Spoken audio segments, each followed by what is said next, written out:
Hello everyone, আমি প্রিয়াঙ্কা দে, tarot reader. এখন যে টপিকটা নিয়ে কথা বলবো সেটা হচ্ছে, আমার এক ক্লায়েন্ট একদিন আমাকে রিডিংয়ের জন্য বুকিং করেছে।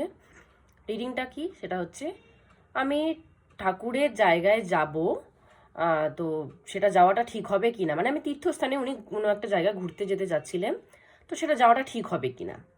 আমি রিডিংটা শুনেই মানে ওনাকে ডিরেক্টই বলে দিলাম, রিডিংটা না করেই, যে আপনি ঠাকুরের জায়গায় তীর্থ করতে যাচ্ছেন, তো সেটা নিয়ে মনে এত সংকোচ কিসের? অন্য জায়গায় যেতেন সেটা না, ঠিক আছে বুঝলাম, কিন্তু ঠাকুরের জায়গা তীর্থস্থানে যাচ্ছেন আপনি, তো সেটা নিয়ে রিডিং করাচ্ছেন যে ঠিক হবে কি হবে না। মানে আমি যদি এখন বলে দিই যে আপনার এই তীর্থস্থানে যাওয়া ঠিক হবে না, তার মানে আপনি যাবেন না? মানে ঠাকুরের জায়গায় যাওয়ার আগেও মানুষের এত কিছু ভাবে। আমি ডিরেক্টই সেটা ওনাকে বলে দিলাম। তো তার পরিপ্রেক্ষিতে উনি আমাকে বলছেন, না না, আমি প্রচুর ঠাকুর মানি, তুমি এসে আমি শিলিগুড়িতে থাকি, তো উনি বলছে আমি শিলিগুড়িতে থাকি, আমি জানি তুমি শিলিগুড়িতে থাকো, তুমি এসে আমার বাড়িতে কোনোদিন ভিজিট করে যেও, আমার বড় রাধাকৃষ্ণ আছে মূর্তি, আমি সেখানে পুজো দিই, গোপাল আছে তাকে চারবেলা সেবা দিই, আমি প্রচণ্ড ঠাকুর মানি। তো উনার কথাটা শুনে না আমি সত্যি মানে উনার সামনে হাসতে পারলাম না ঠিকই, কিন্তু আমি মনে মনে হাসি যে আমি আবার উত্তরে উনাকে বললাম যে আপনি পারলে আমার বাড়িতে এসে একদিন দেখে যাবেন। আমার এইটুকু ছোট্ট একটা আসন, বড় আসন না, এইটুকু ছোট্ট একটা আসন, আমার আমার ঠাকুর ঘরও আলাদা নেই, আমি একটা ছোট্ট ফ্ল্যাটে থাকি, আমার ঠাকুর ঘরও আলাদা নেই যে তাকে আলাদা বসাবো, আমি আমি সেটুকু জায়গা তাকে দিতে পারিনি। ছোট্ট এইটুকু ফ্ল্যাটে থাকি আমরা, বেডরুম ছাড়া আমাদের ঠাকুর ঘর আলাদা নেই, ছোট্ট একটুকু এইটুকু একটা আসন, কোনো মূর্তি আমি বসাতে পারিনি, ফটো দিয়ে পুজো করি।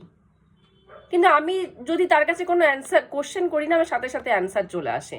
তার জন্য মানে ঠাকুরের কথা জানতে গেলে কিছু, সে রিডিং করাবো, তাও আবার ঠাকুরের জায়গায় যাবো কিনা সেটা নিয়ে, তার থেকে তো ভালো আপনার ঘরে এত বড় মূর্তি আছে, আপনি এত পুজো অর্চনা করেন, তাকেই জিজ্ঞাসা করুন না, সেই অ্যান্সারটা দিয়ে দেবে। তো আপনি যদি তার সাথে এতটাই কানেক্টেড থাকেন, তাহলে সেই অ্যান্সার দিয়ে দিবে, তখন উনি আর কিছু বলতে পারছেন না। তো সেই ব্যাপারটা নিয়ে আজকে ডিসকাস করতে চাই, যে অনেকেই জিনিসটা মনে করে আমার ঠাকুর ঘর আলাদা, বিশাল বড় বড় মূর্তি রেখেছি আমি, 4 বেলা সেবা হয় ঠাকুরের, তার মানেই ঠাকুর আমার সাথে আছে। যাদের ঘরে এইটুকু জায়গা, এইটুকু সিংহাসন, আলাদা করে তাকে রাখার জায়গাও দিতে পারেনি, তা না হলেও যে ঠাকুর কানেকশন থাকে, ঠাকুর অ্যান্সার দেয় এইটুকু জায়গা থেকেও, তো সেইটার পরিপ্রেক্ষিতে একটা আমি ছোট্ট উদাহরণ দিতে চাই। সেটা হলো বামাখ্যাপার নাম তো সবাই জানেন। বামাখ্যাপা বেশিরভাগ টাইমে মায়ের মন্দির, তারা মায়ের মন্দির থেকে বেশি উনি শ্মশান পছন্দ করতেন। শ্মশানে বেশিরভাগ উনি টাইম কাটাতেন, মন্দির থেকে বেশি শ্মশানে টাইম কাটাতেন। ওনার তো এটা একবারও মনে হয়নি যে শ্মশানে তো মায়ের সেরকম মূর্তি নেই, মায়ের মন্দিরে তারা মায়ের মূর্তি আছে, তো সেখানে যায় বসে পূজা অর্চনা করি, উনার কিন্তু একবারও মনে হয়নি। উনি শ্মশানেই বসে থাকতেন। উনার পূজা করার জন্য কোনো সময় মায়ের মূর্তির সামনে, মানে আমি সেরকম বলবো না যে মায়ের মূর্তিকে পূজা করেনি, তা না, মানে উনি এটা পার্সোনালি কোনোদিন উনার ভক্তদের বলে গেছেন যে আমার কোনোদিন মনে হয়নি যে আমাকে মায়ের মূর্তির সামনে বসেই পূজা করতে হবে, আমার মন চায় আমি শ্মশানে বসে কোনো মূর্তি ছাড়া পূজা করব, আমি সেটাই করব, মা এখানেই আসবে। মানে ওনার যদি জীবনী আমরা পড়তে যাই, বামাখ্যাপার জীবনী, তাহলে বোঝা যায় যে উনি কি লেভেলের সাধক ছিল। অ্যান্ড সাধকদেরকে এরকমই হতে হয়। সাধক উনি যেগুলো বলে গেছেন সেগুলো যদি আমরা ফলো করতে পারি, তাহলে বোঝা যায় যে সাধক হলে এরকমই হও। তো উনি একদিন মাংস রান্না করেছে মায়ের জন্য, মাংস রান্না করেছে, করে মায়ের মন্দিরে না, শ্মশানে বসে খাপ্পার যেটাকে আমরা বলি, মাথার খুলি, সেটার মধ্যে মাংস ভাত মেখে দিয়েছেন, সামনে রেখেছেন, রেখে উনি মাকে ডাকছেন। আর উনি মাকে তুই বলে রাখতেন, মাতাটাকে, আয় মা আয় খাবি আয়, আমি তোর জন্য রান্না করছি, আয় খাবি আয়, খাবি আয়, ডিরেক্ট, কোনো মূর্তি নেই, কিচ্ছু নেই, সামনে উনি শ্মশানে বসে ভাত রেখে মাকে ডাকছে, আয় মা আয় খাবি আয় আয়। তাই বলে কি মা আসেনি? মা ওই মন্দিরের 56 ভোগ ছেড়ে ওই বামাখ্যাপার ডাকে মা ওখানে এসে তার সামনে বসে, সে দেখতে পেলো একটা জ্যোতি আসলো, প্রথমে একটা লাইট আসলো, তার থেকে মা আসলেন, মা এসে তার সামনে বসলেন, বসে সেই মাংস ভাতটা খেলেন, মাথার খুলির থেকে খেলেন, খেয়ে চলে গেলেন। তার থেকে আমরা কি বুঝি যে মূর্তির সামনে বসেই, ফটোর সামনে বসেই, সিংহাসনের সামনে বসেই যে আমাদের পুজো করে তাকে ডাকতে হবে এরকম কোথাও লেখা নেই। আপনার যেখানে ইচ্ছা সেখানে বসে আপনি ডাকুন, সে আপনার ডাকে যদি সাড়া দেয়, সেরকম যদি শক্তি পাওয়ার হয় আপনার ডাকে, তাহলে সেখানেই আসবে। সামনে কোনো মূর্তি থাক, কোনো ফটো থাক, কিচ্ছু না থাক, কোনো প্রবলেম নেই। আপনার ডাকে কতটা শক্তি আছে সেটার উপর ডিপেন্ড করবে আপনি কোথায় বসে ডাকছেন, কোথায় আসবে। বামাখ্যাপা যখন প্রথমবার মা তারা দীক্ষা নিতে গেলেন এক গুরুর কাছে, তখন উনি মা তারা দীক্ষা নেবেন, তো গুরু মায়ের মন্ত্র দিলেন বামাখ্যাপাকে। মানে এই সাধক, মানে আমরা যারা সাধনা করি, যারা সাধক, তাদের এইভাবেই আমরা বুঝি যে কিরকম লেভেলে সাধক হতে পারে। আমাদের মনে সেই সাহসটাই আসবে না যেটা উনি করলেন। উনি গুরুকে বলছেন, আমার এই মন্ত্র পছন্দ না, অন্য মন্ত্র দাও। আমরা যদি কারো কোনো গুরুর আন্ডারে যাই, গিয়ে বলি আমাদেরকে দীক্ষা দেন, সে যদি কোনো মন্ত্র দেন, আমাদের মনে বলার সাহস আছে যে এই মন্ত্র আমার পছন্দ না, অন্য মন্ত্র দেন? দমই নেই আমাদের। কিন্তু উনার সেটা আছে। উনি ডিরেক্ট বললেন আমার এই মন্ত্র পছন্দ না, অন্য মন্ত্র দাও। গুরুদেব প্রথমে ভেবাচাকা খেয়ে গেছেন যে এরকম তো কেউ কোনোদিন বলেনি, উনি যেটা মন্ত্র দিয়েছেন সেটাই সবাই করে। প্রথমবার কোনো কেউ এসে বলছে আমার এই মন্ত্র পছন্দ না, অন্য মন্ত্র দাও। অন্য মন্ত্র দিলেন। অন্য মন্ত্র শুনে উনি বলছে আমার এটাও পছন্দ না, অন্য মন্ত্র দাও।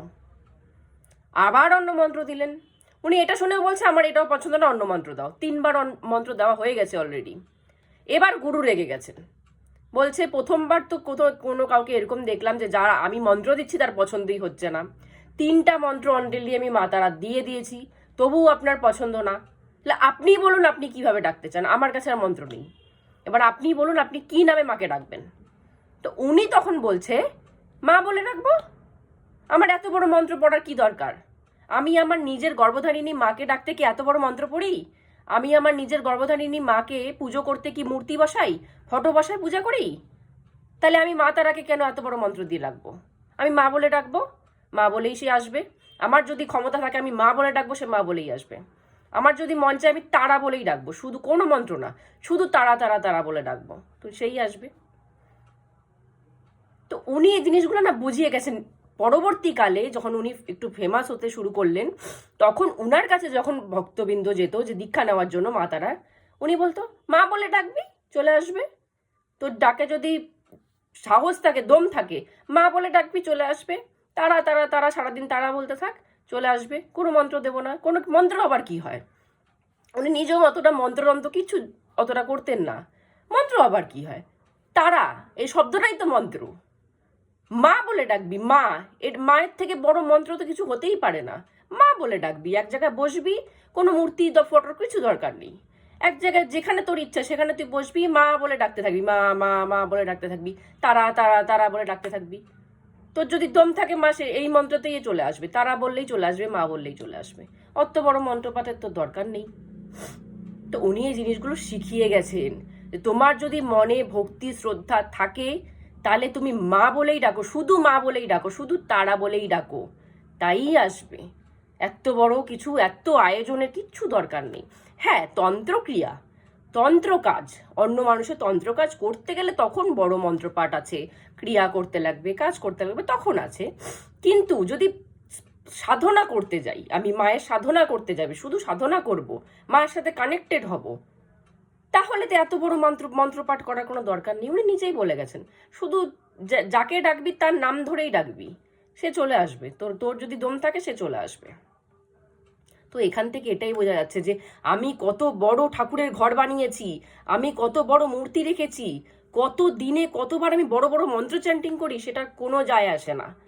যদি ভক্তি শ্রদ্ধা থাকে, শুধু মা বললে, শুধু তারা বললে, শুধু কালী, এই ওয়ার্ডটা কালী তারা, এগুলোই বীজ মন্ত্র। যদি ভক্তি শ্রদ্ধা থাকে, কালী কালী বলুন, তারা তারা বলুন, তাই মা খুশি হয়ে চলে আসবে, আপনার সাথে কানেক্টেড হয়ে যাবে, আপনার কথা সাড়া দিয়ে দেবে, আপনার কোশ্চেনের অ্যান্সার দিয়ে দেবে। এলা বামাখ্যাপা এগুলো শিখিয়ে গেছেন এগুলো। কিন্তু আমরা তবুও দীক্ষার পিছনে দৌড়াই। দীক্ষা নেওয়া ভালো, অবশ্যই দীক্ষা নেওয়া ভালো, গুরু ধরা বলো, আমি নিজেই বলি দীক্ষা নেওয়া ভালো, গুরু ধরা বলো, কিন্তু তার জন্য যে এত বড় মন্ত্রপাঠ করতে হবে দিনে, এত বড় মূর্তি রাখতে হবে, 56 ভোগ মাকে সাজিয়ে দিতে হবে, তাতেই মা মানে খুশি হবে? কোনো মাকে তো এইটুকু মাংস ভাত রেঁধে দিত বামা খাপা, তাই তো এসে মা খেয়ে যেত। মা তো বলতো না 56 ভোগ কই, একবারও বলতো না। তার অতটুকুই সামর্থ্য ছিল, সে অতটুকুই মাকে ভাত মেখে দিত, অতটুকুই খেয়ে যেত। সুতরাং অত বেশি না সাজানো দেখানোতে যাবেন না, আমাদের ঠাকুরেরও এটা বলা আছে। অত বেশি সাজানো দেখানোতে যাবেন না, মূর্তি সাজানো, ফটো সাজানো, ভোগ দেওয়া, রান্না করা, অত ওগুলোতে যাবেন না। যতটুক দরকার অতটুক করবেন। তাই বলে যারা যারা করছে তাদেরকে আমি না করছি না, করো, কিন্তু যে কেউ না পারলে তার জোর জবরদস্তি নেই। যতটুক পারছো অতটুকুই করো, নাম জপ করতে থাকো, অতটুক নামেই কাজ হয়ে যাবে, এক্সট্রা কিচ্ছু করার দরকার নেই, তামঝাম করার কিচ্ছু দরকার নেই। আজকে এখানেই স্টপ করলাম। জয় গুরু।